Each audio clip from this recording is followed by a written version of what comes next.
Bonjour et bienvenue dans ce nouveau numéro du Journal des Biotech. Dans notre point d'actu, nous verrons avec Mohamed Kabouni, analyste biotech chez Porzenpar, les dossiers du moment. On parlera notamment de Carmat ou encore d'Ose Immunotherapeutics. L'entretien est lui consacré à Hervé Affagard, directeur général de MaaT Pharma. Le Journal des Biotech, c'est parti.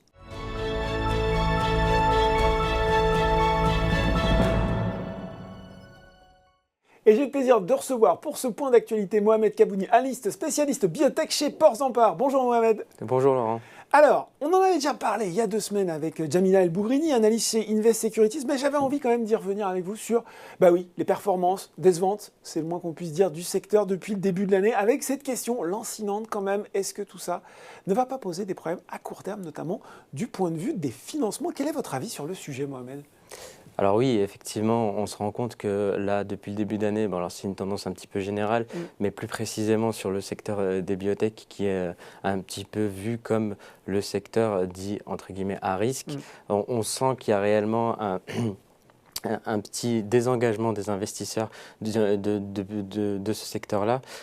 Pour illustrer ça, on voit que l'indice Next Biotech en year-to-date actuellement fait une performance de moins 11,3%.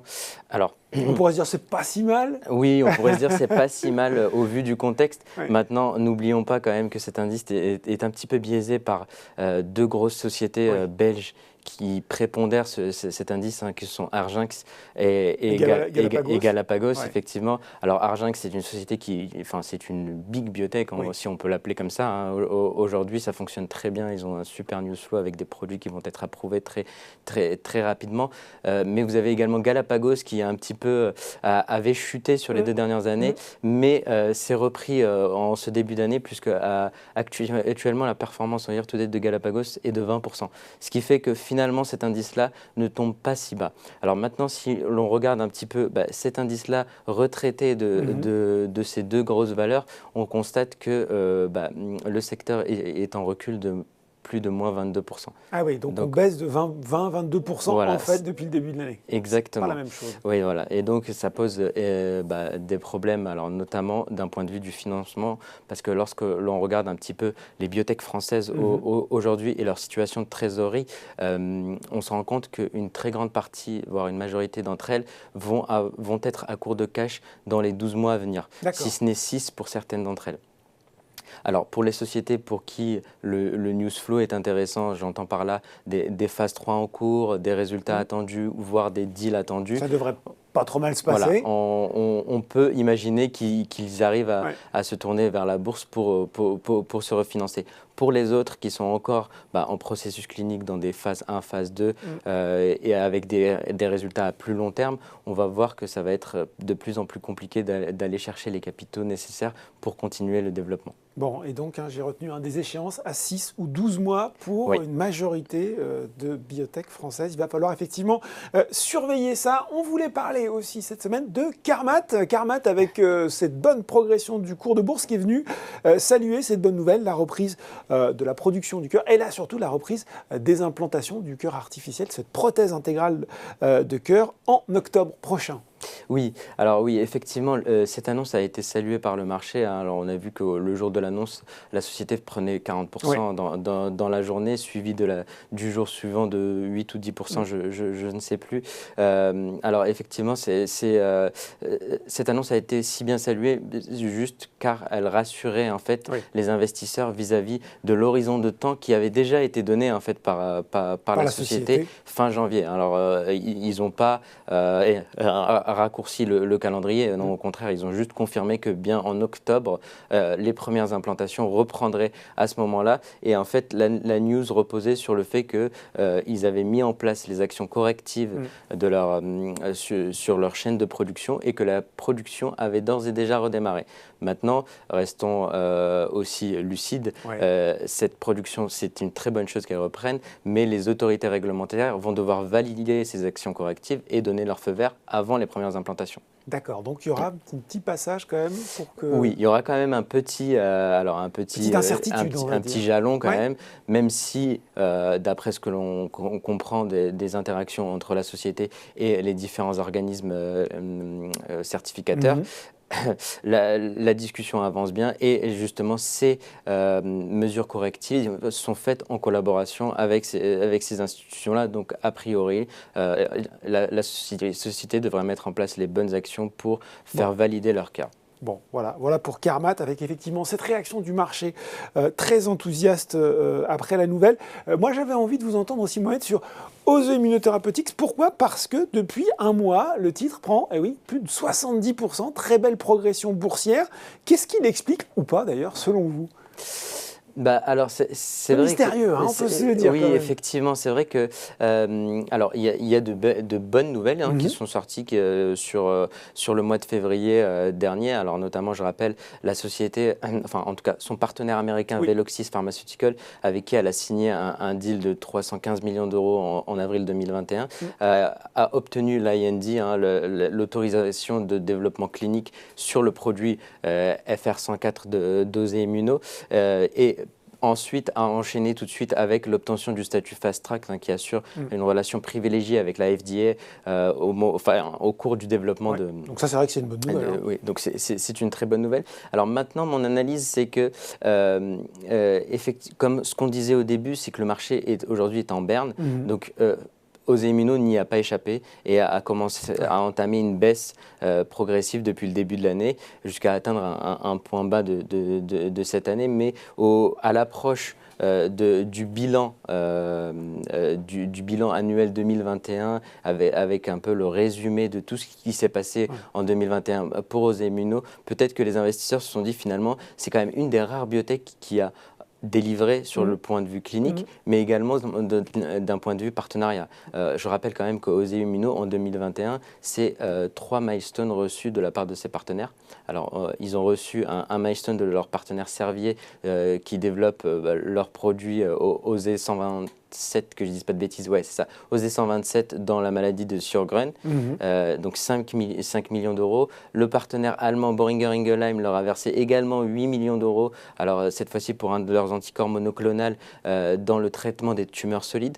Et du coup, la signature de ce fameux deal avec Veloxis Pharma, qui est quand même quelque chose d'important, avec un upfront de 7 millions d'euros en avril 2021 et complété par 5 millions d'euros reçus en février 2022 au titre de l'accession au développement clinique du produit. Donc voilà, l'occasion sans doute peut-être pour les investisseurs de redécouvrir le dossier et de se rendre compte des avancées, vous l'avez dit, Mohamed, significatives qui avaient été faites par Ose.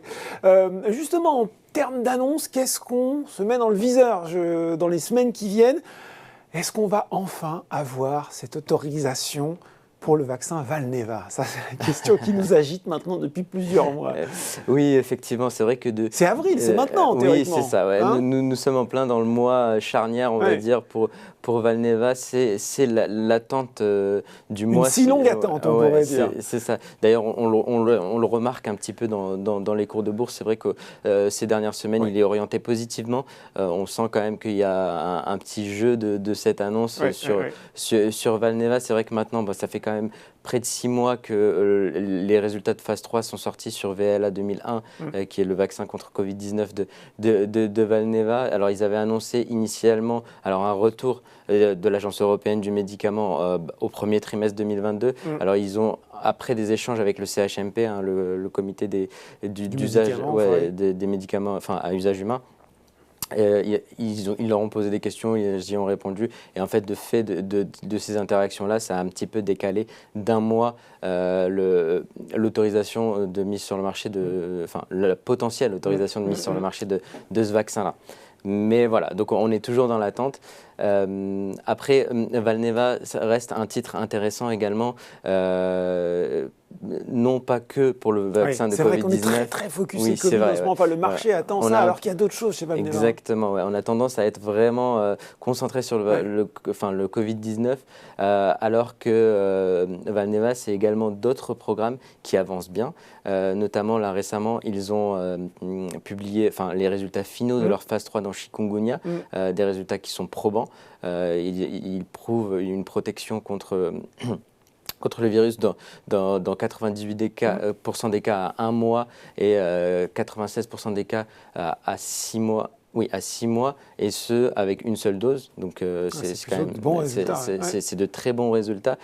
Et en plus, si le vaccin est approuvé par la FDA, ce sera le premier vaccin contre chikungunya qui sera approuvé. Et à ce titre-là, la FDA accordera à Valneva un bon d'évaluation prioritaire cessible, donc le fameux voucher. Ouais. Dont la valeur aujourd'hui est estimée autour de 100 millions de dollars. Donc, ce qui n'est pas non plus... C'est pas négligeable. Ce qui n'est pas non plus négligeable. Ouais. Bon, voilà. Quels autres rendez-vous on regarde dans les semaines qui viennent, Mohamed? Alors, on a entamé le T2 2022. Ouais. Et alors, le T2 2022, alors moi, ce qui me vient à l'esprit, c'est le jalon de Quantum Genomics. Oui. Alors, oui, c'est vrai qu'aujourd'hui, Quantum Genomics, on l'attend sur 2 plans. Alors, un plan clinique, hein, on a les résultats de la phase 3 fraîche de Firibasta, le produit phare de Quantum Genomics, qui devrait être dévoilé au cours du T2 2022. Donc, ce sera des résultats de phase 3. Alors, je rappelle que cette étude, elle est décomposée en 2 études bien distinctes en parallèle. Bon, qui ont commencé différemment, mais elles sont en parallèle quand même. Donc, on a Fresh, qui est une étude plus à court terme, et Refresh, une étude plus à long terme, avec l'étude de 2 doses différentes. Fresh, donc c'est les résultats de Fresh qu'on va avoir et qui vont montrer si oui ou non le produit Firibasta a une application dans l'hypertension résistante ou difficile à traiter.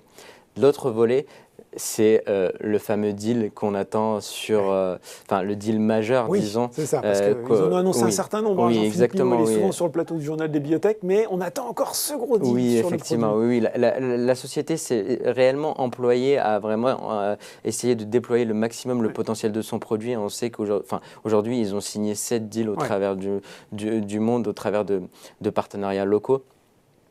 Maintenant, c'est vrai qu'on attend, alors le marché de manière générale attend ce fameux deal sur les régions stratégiques que sont l'Europe et les États-Unis, où on va avoir réellement un vrai impact en termes de valorisation.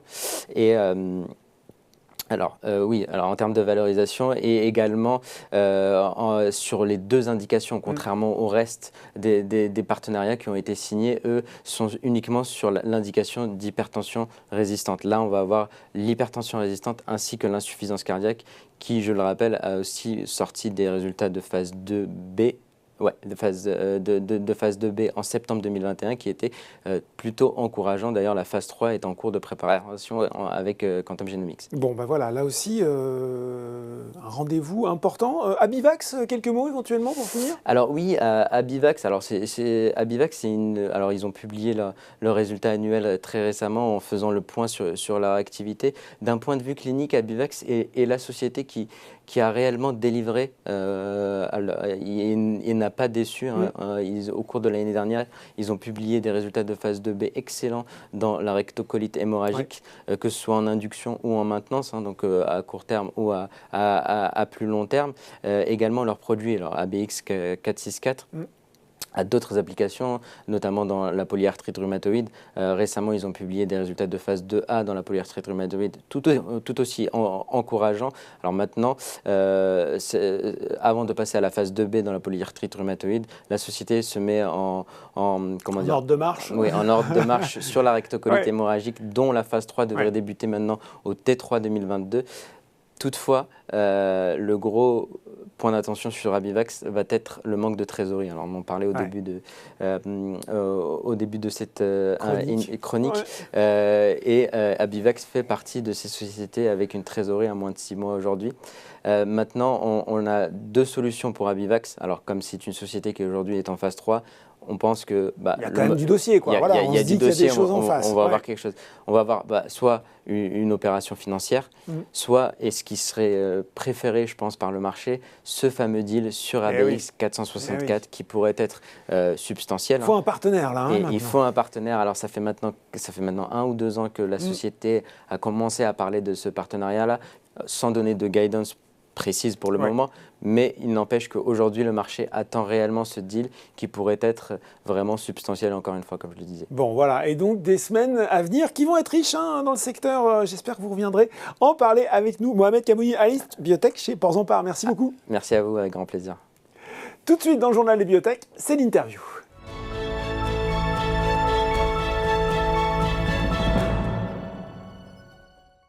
Et j'accueille pour l'entretien aujourd'hui Hervé Affagard, cofondateur et directeur général de MaaT Pharma. Bonjour Hervé. Bonjour Laurent. Alors, MaaT Pharma, biotech lyonnaise, fondée en 2014, pionnière dans le développement de médicaments à base de microbiote dédiés aux patients, notamment atteints de cancer. Vous étiez venu parce que MaaT Pharma est introduite en bourse depuis novembre dernier, avant de rentrer dans l'actualité. Et Dieu sait qu'il y a pas mal de choses à se dire. Est-ce que vous pouvez nous rappeler brièvement le positionnement et l'approche justement générale, originale de MaaT Pharma? Bien sûr. Donc MaaT Pharma est une société qui a été conçue pour développer des médicaments biologiques qui ont pour objectif d'améliorer la survie des patients atteints d'un cancer. L'originalité de notre plateforme, c'est qu'on va attaquer la modulation du microbiote intestinal. Le microbiote intestinal, en quelques chiffres clés, c'est 1,5 kg, 250 espèces bactériennes, 600 000 gènes. Un rôle essentiel dans la santé humaine. La singularité de MaaT Pharma, c'est que nous, on va venir réinitialiser complètement ce microbiote intestinal avec ce qu'on appelle une approche par la modulation de l'écosystème complet. C'est-à-dire qu'on va complètement tout remplacer. Et l'effet de ça, c'est qu'on va agir sur le système immunitaire qui va soit avoir une activité directe, comme c'est le cas de notre produit en phase 3 en maladie du greffon contre l'hôte, où là on a une activité directe sur le système immunitaire, soit on va améliorer l'efficacité des traitements anti-cancer, justement en apportant une coopération, en améliorant l'efficacité du système immunitaire avec des immunothérapies par exemple. Bon voilà, très clair et effectivement très original. Et on a dit l'actualité la plus récente, c'est le traitement d'un premier patient dans le cadre de l'essai clinique de phase 3, justement évoluant MaaT13, justement, vous l'avez dit, dans le traitement de la maladie aiguë du greffon contre l'hôte. Est-ce que vous pourriez nous rappeler le périmètre et l'objectif de cette étude? Bien sûr. Donc l'objectif de cette étude est de traiter des patients qui font un rejet de greffe de cellules souches. Donc ces patients vont recevoir, avant de recevoir MaaT13, 2 lignes de traitement. Donc on est en 3e ligne. La survie de ces patients est environ de 22% à 2 mois. Donc on est vraiment sur une maladie terrible. L'objectif de cette étude, c'est de monter la survie pour ces patients et on a des résultats initiaux qui sont plutôt encourageants. Donc c'est une étude de phase 3 qui sera lancée dans une quarantaine de centres au total. Nous avons donc traité le premier patient en Espagne, il y a une dizaine de jours. On peut rappeler combien de patients seront dans cette étude? Oui, on prévoit de traiter 75 patients au total. Et c'est un recrutement qui va durer environ 18 mois à partir de maintenant. Donc cette étude est très importante et ça nous projette aussi comme étant la société en microbiote et oncologie la plus avancée au monde. Et donc ça nous permet aussi d'asseoir notre leadership, de continuer nos développements.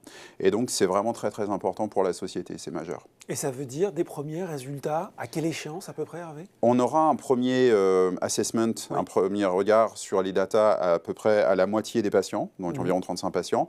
Donc ça, on estime selon le plan de recrutement que ça pourrait arriver en Q1 2023. Donc ça sera déjà un signal important. Premier trimestre 2023. Premier trimestre 2023, et on a une bonne idée de ce qui serait un bon résultat, puisqu'en fait, on a déjà traité plus d'une centaine de patients dans cette pathologie, donc on a déjà un bon point de repère. Et donc déjà, dès début 2023, on aura des indications. On va finir les recrutements jusqu'à fin 2023. On va suivre la survie jusqu'à fin 2024. Et après, si les résultats sont suffisants, on pourrait envisager le dépôt d'une demande d'AMM. La demande d'AMM. Ok, en tout cas, premier trimestre 2023, ça arrive assez vite. Il y a donc voilà, ce volet, cette étude de phase 3, ce premier patient recruté.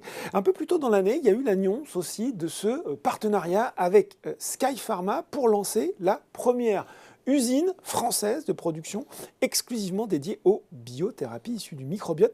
C'est important pour vous de disposer de cet outil de production, en plus au niveau national. Comment ça s'inscrit dans votre stratégie, tout ça? Au niveau national, mais également au niveau européen, en fait. Quand on dit qu'on est les premiers sur la modalité thérapeutique qui est la nôtre, on est aussi les premiers au niveau européen. Je rappelle simplement pour bien positionner la société, donc nous, on est les spécialistes de la réinitialisation complète de tout l'écosystème. Et en fait, c'est ça qui nous rend uniques. Aujourd'hui, en fait, c'est important pour nous de maîtriser le bioprocédé puisque c'est très très complexe, ça demande aussi beaucoup de savoir-faire en plus des brevets. Et du coup, c'est vraiment important qu'on garde la main, un peu comme on le verrait dans les CAR-T ou dans d'autres thérapies biologiques, où bien souvent les deals se font avec les pharma en termes de partenariat, etc., aussi beaucoup grâce à la maîtrise du bioprocédé. Donc pour nous, c'est important qu'on ait la main. On construit une première usine de 1500 m² qui est extensible à 3000 m², et donc ça nous donne tout le support nécessaire pour lancer beaucoup potentiellement de phase 2, si les résultats sont confirmés. Donc ça nous donne une totale autonomie, et dès 2023, on est en capacité de générer beaucoup d'essais cliniques grâce à notre plateforme de modulation du microbiote. Cette usine, elle commence à tourner en 2023, concrètement? Elle commence à tourner en 2023. Aujourd'hui, on est dans les locaux, on a déjà notre usine, mais qui est beaucoup plus petite, elle est 5 fois plus petite. Et donc, effectivement, elle sera opérationnelle avant l'été 2023. Bon, et je retiens donc du coup cette capacité à lancer pas mal de phase 2. Exact, c'est l'objectif. En fait, on veut... Oui, bien sûr, en tumeurs solides notamment. En fait, nous, ce qu'on aimerait, c'est construire vraiment une biotech avec, je vais me prendre à rêver, avec 10 essais de phase 2. Enfin, le potentiel de la modulation du microbiote est énorme en oncologie. C'est un changement de paradigme médical. Donc, encore une fois, en considérant que nos résultats sont confirmés, le potentiel, il est quasiment dans tous les cancers. Donc, on aimerait beaucoup valoriser notre plateforme en lançant le plus d'indications possibles. Bon, encore pas mal de nouvelles à arriver. Donc, MaaT Pharma, ce n'est pas que MaaT13. On a aussi un des rendez-vous de ce premier semestre. Ce sont des résultats cliniques complets à venir, cette fois-ci pour MaaT33, formulation orale dédiée à la prévention des complications à la suite d'une transplantation de cellules souches hématopoïétiques, j'ai réussi à le dire, allogénique. Est-ce que là aussi on peut en savoir un petit peu plus? Est-ce qu'on est toujours sur les rails pour le lancement d'une étude aussi de phase 2-3 au second semestre de cette année, je crois? Absolument. Donc effectivement, MaaT13, c'est bien de le rappeler, c'est réservé aux formes aiguës. Oui. Donc on a besoin d'un effet bolus. Donc on est sur un produit haute densité par injection d'une solution. Le deuxième produit, MaaT33, est une capsule par administration orale. On a communiqué fin janvier l'arrêt de notre été de phase 1B, puisqu'en fait, on a obtenu les résultats qu'on voulait obtenir, c'est-à-dire la preuve de la colonisation. C'est quoi la preuve de la colonisation? C'est de montrer qu'en gros, on a retrouvé une très très grande similarité entre ce qu'il y a dans notre produit et ce qu'il y a dans l'intestin du patient. Et donc ça, objectif atteint. La safety a également été démontrée. Donc aujourd'hui, ça nous a mis en situation d'arrêter l'étude, un peu plus tôt que prévu. Donc là, on est en train d'analyser les datas. Elles seront, elles aussi, communiquées avant l'été. Et nous sommes en route pour le lancement d'une étude qui aura le potentiel d'être une étude pivotale à la fin de l'année. Bon, alors lancement d'une étude fin 2022, des premiers résultats qui tombent début 2023, une usine qui est prête à tourner. Est-ce que vous pouvez nous résumer comme ça, voilà, je viens de le faire, mais les prochains grands jalons qui se présentent pour MaaT Pharma? Bien sûr. Donc en fait, MaaT13 important, c'est la poursuite de la démonstration que notre médicament fonctionne dans une maladie très grave. Donc rendez-vous début 2023, fin 2023, début 2023 pour le résultat à la moitié des patients, fin 2023 pour l'évaluation du critère principal. Après, on suivra la survie. MaaT33, donc la capsule, résultat communiqué environ cet été et lancement d'une étude pivotale à la fin de l'année. On a aussi d'autres produits qui s'appellent pour l'instant MaaT3X, qui est la nouvelle génération de produits qui sera justement produit dans cette nouvelle usine pour lesquels on rentrera en clinique en 2023. Et là, on est en tumeur solide, en accompagnement des immunothérapies. Donc là, on pourrait avoir des annonces de premiers patients en 2023. Et tout ça supporté par cette usine qui verra le jour en termes de sa configuration future à l'été 2023. Bon, tout ça, ça fait beaucoup de projets et puis cette ambition de lancer plein d'essais de phase 2. Quelle visibilité financière vous avez, Hervé, à l'heure où on se parle, et puis surtout en tenant en compte ces différents projets? Alors, on a actuellement, sur la base du BP qui a été communiqué l'IPO, et selon le news flow qui a été communiqué notamment dans notre business update du mois de janvier, on est sur une visibilité jusqu'à fin Q3 2023. Donc, comme vous l'avez compris, ça permet de couvrir déjà un certain nombre de jalons. Il va falloir, bien sûr, qu'on se refinance à l'issue de tout ça. On commence à discuter avec des investisseurs. Notamment. Mais il y aura eu des résultats entre Il y aura eu des résultats, on veut s'appuyer justement sur ces résultats intermédiaires pour continuer le financement de la société. Bon, en tout cas, visibilité financière jusqu'au troisième trimestre 2023. Forcément, pour finir, un petit mot sur le cours de bourse. Un cours qui a bien résisté depuis l'introduction. Je dis ça parce qu'on en a parlé dans le journal des biotech, hein, ça a été très très compliqué ce début d'année dans le secteur, donc c'est déjà une belle performance. Un titre surtout suivi par 3 analyses, KBC Securities, Kempen, Portzamparc. C'est un élément important pour vous d'être, je ne vais pas vous faire parler sur le cours parce que sinon vous allez me dire je ne peux pas en parler, c'est normal, mais d'être couvert par la recherche action quand on est une biotech, ça c'est vraiment un plus. Ouais, c'est très important. On a aussi, vous avez noté, je pense, 2 qui ne sont pas français parce qu'on veut vraiment s'ouvrir à l'international et on va continuer à chercher de la couverture à l'international. On est sur une modalité thérapeutique qui est nouvelle, donc c'est important qu'on ait le crédit des analystes qui puissent eux-mêmes éduquer leurs investisseurs. On l'a vu à l'IPO, c'est très important quand il y a une science nouvelle.